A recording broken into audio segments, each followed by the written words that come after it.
Hello friends, welcome back to my channel Kabita Mahato. তোমরা সবাই কেমন আছো? আশা করছি সবাই খুব ভালো আছো। চলো বেশি কথা না বলে শুরু করি আজকের ব্লগটি। এই দেখো দুপুরে রান্না বসিয়ে দিয়েছি, ঝাল ঝাল চিকেনের ঝোল। আর এই দেখো চিকেনের গন্ধ পেয়ে বেড়ালটা এসে গেছে হাজির। তারপরে এই দেখো আমাদের সাথে দুটো পুচকি পুচকি সামনের বাড়ির কোয়ার্টারে, ওদেরকে ডেকে নিয়েছি খাবার জন্য।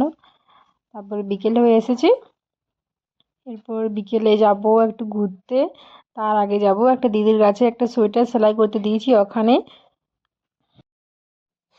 বিকেলে ঘুম থেকে উঠে দেখি আমার মেথি শাকগুলোকে চুরি করে নিয়ে চলে গেছে। কি বলবো, এখানেও চুরি হচ্ছে, ভাবা যায়। চলো, তারপর সন্ধে হয়ে গেছে, এরপর আমি অভিক নিয়ে একটু ঘুরতে বার হয়েছি।